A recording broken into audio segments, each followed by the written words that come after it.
We are helping our families. We are also helping our fellow women and teaching others to do the same. So from knowing not even how to hold a pencil, they come out reading, writing, doing mathematics.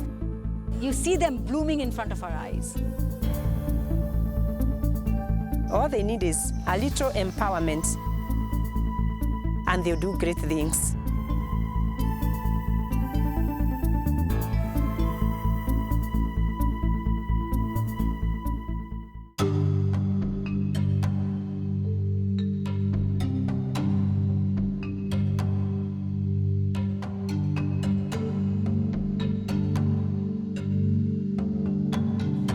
Earth will soon be home to more than 9 billion people. More than half are women. Throughout human history, women have borne much of the responsibility for the care and feeding of their children, but also the nurturing of their entire community. Yet, even though women shoulder this added responsibility, they also bear a disproportionate burden of the world's poverty. Women are more likely than men to be poor and at risk of hunger because of the systematic discrimination they face in education, healthcare, employment, and the control of financial assets. Almost always being paid less than men for their work, women also face persistent and formidable barriers when they apply for credit or pursue self-employment. This often forces them into dangerous and low-wage work. In sub-Saharan Africa and South Asia, 8 out of 10 women workers are considered to be in vulnerable employment.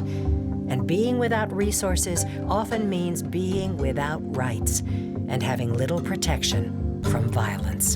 In addition to the issues of sheer violence that women face in the world today, there are a range of legal limitations on women in countries on every continent in the world that also amount to human rights abuse. Those are maybe not as visible, not as dramatic as the issues of violence that often grab the headlines, but they create every bit as much suffering for many women who cannot realize their rights in court and are not treated as equal subjects with men.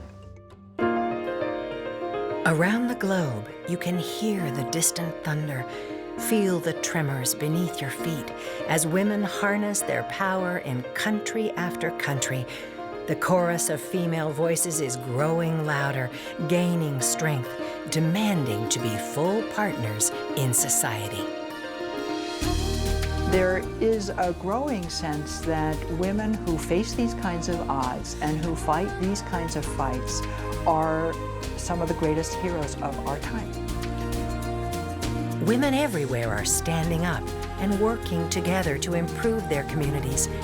Female leaders around the world are finally being recognized for their outstanding contributions. Globally, women are becoming a rising tide. And one machinist has never stopped blazing that trail, fearlessly confronting oppression and fighting for women's rights, pushing the envelope, making her mark in a once-exclusive men's club, putting 18 million cracks in the glass ceiling, and now stepping out onto the global stage to represent America.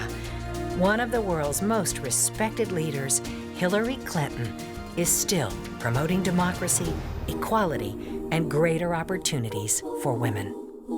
And the media attention around really prominent, globally known women, that media attention begins to enter people's consciousness and change their perceptions of what women are capable of.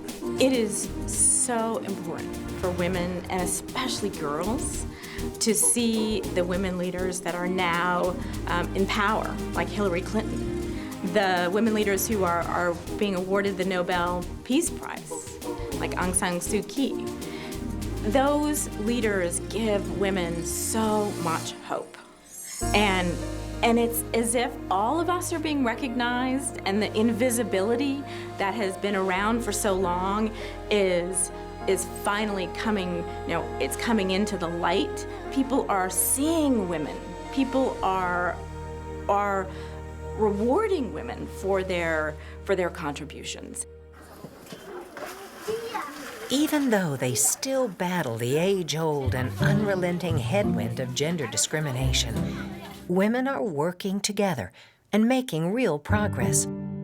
By helping them help themselves, women become a powerful engine of change. Whenever you train a woman, you train the whole country. Because a woman, what she receives, she contributes to the others. They are the epicenter on which the whole society is rotating.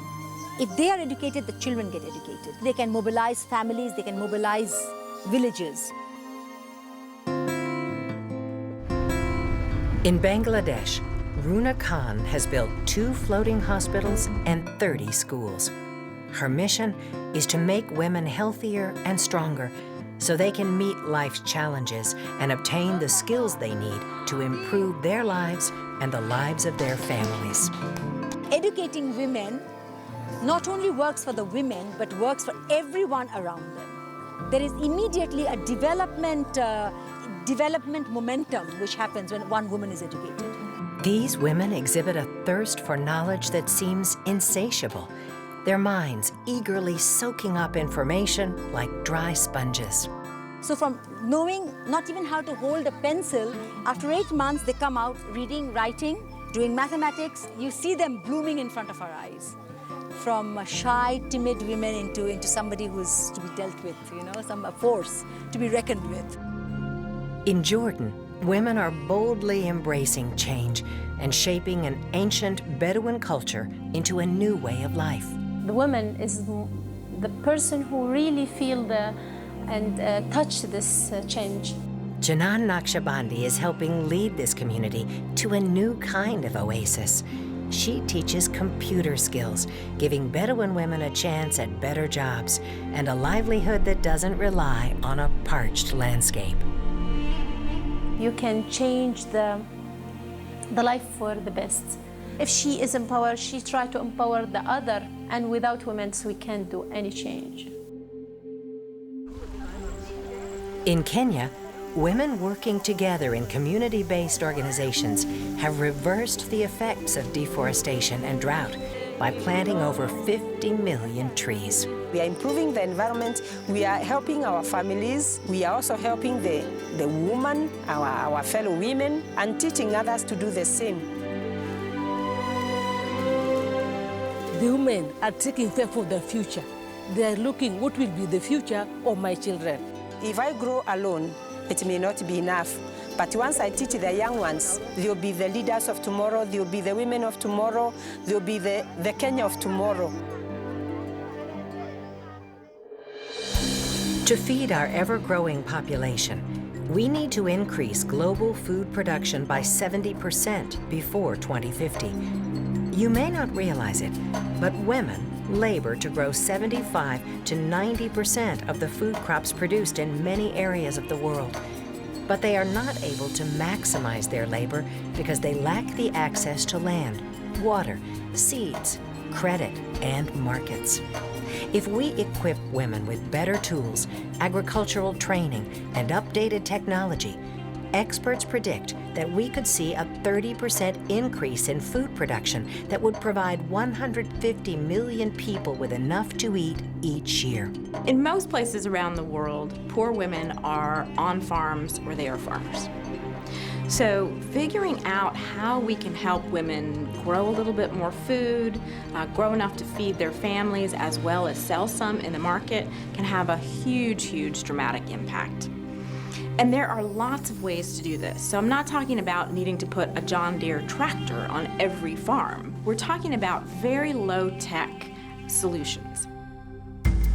As a testament to their spirit, strength, and ingenuity, women in drought-ridden central Kenya who were walking 11 hours a day to gather water banded together to tackle the revolutionary task of building a sand dam, a simple solution that will ensure their village a steady supply of water. Each year, the dry riverbed near their village floods for several weeks, but the water quickly disappears down the river valley before the villagers can benefit from it. The dam will not only block the floodwater, but over time also trap the sand that gets carried along with it. The trapped sand sponges up the water, then acts as an underground storage tank, which the villagers can dig into during the dry season. With their plan in place, the shoveling begins.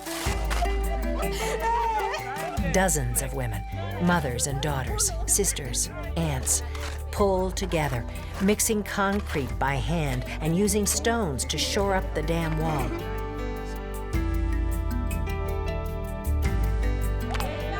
Three weeks later, the first dam is complete. The once 11-hour trek for water has been reduced to just 30 minutes. And the women only have to dig a few short inches into the accumulated sand to find the life-sustaining liquid. Irrigation means they can grow vegetables for the first time, and girls who spent all day carrying water can now attend school.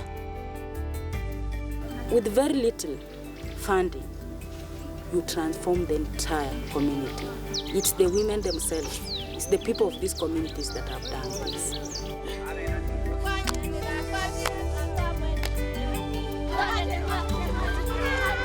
They want their life to be better, and especially the life of their children.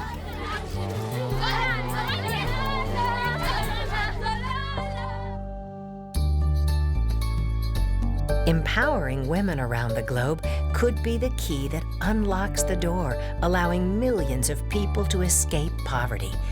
In Kenya, women who have the same access to land as men have seen a 22% increase in their crop yields. In Bangladesh, mothers who have control over their families' funds are spending more on their children's well-being, enabling them to lead healthier and more productive lives. And in Brazil, through programs that target women and strengthen their role in markets, the number of people in extreme poverty has been cut in half, and malnutrition has been reduced by 73%. All they need is a little empowerment, and they'll do great things. You can take a little bit of hope and invest it. Invest it in people who will take it, they will multiply it, they will grow it, they will run with it.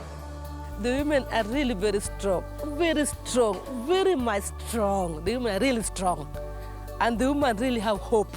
Empowering one woman improves many lives. Think how much could be done if we multiply her by hundreds, thousands, and even millions. It's amazing what women and girls can do when they have a little hope.